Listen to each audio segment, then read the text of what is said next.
నచ్చిన వారి నియామకానికి 25 ఏళ్లుగా పనిచేస్తున్న వీఓఏలను తీసేస్తారా? కూటమి ప్రభుత్వం వచ్చాక 4500 మందిని తొలగించారంటూ ఆగ్రహం అన్నటువంటి వార్తని హైలైట్ చేశారు. లేకపోతే రైతులను మోసం చేసిన కూటమి అంటూ చంద్రబాబు ప్రభుత్వం మండలి సాక్షిగా అన్నదాతకు వెన్నుపోటు పొడిచింది.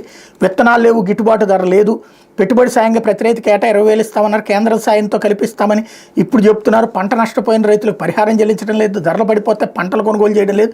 ఈ 10 నెలల్లోనే వ్యవసాయ రంగం కుదేలైంది. వైఎస్ఆర్సీపీ ఎమ్మెల్సీ వరుడు కళ్యాణ్ ఆగ్రహం అన్నటువంటి వార్తని హైలైట్ చేశారు. అలాగే రైతులకు గిట్టుబాటు ధర ఏది అంటూ బొత్స సత్యనారాయణ స్టేట్మెంట్ను కూడా ఇక్కడ హైలైట్ చేశారు.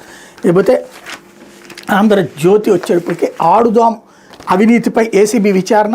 4.5 ఏళ్లు క్రీడలను గాలికి వదిలేసిన వైసీపీ చివరి ఏడాది మాత్రం రాష్ట్రం అంతటా ఓట్లాట. టీషర్ట్లపై వైసీపీ రంగులు, జగన్ బొమ్మలు, ప్రచారం ఏమంత అస్మదీయుల జేబులోకి. మైదానంలో వైసీపీ కార్యకర్తల దాడావిడి. ఆడుదాం ఆంధ్రపేట 119 కోట్లు ఖర్చు. క్రీడాకారులకు నాసిరకం కిట్లు, ఈవెంట్ నిర్వహణ, ముగింపు సభ, ప్రైజ్ మనీ అన్నింటిలో దోపిడీ అంటూ నాటి మంత్రి రోజా షాప్ చైర్మన్ బైరెడ్డి మీద ఆరోపణలు అన్నటువంటి వార్తని హైలైట్ చేశారు.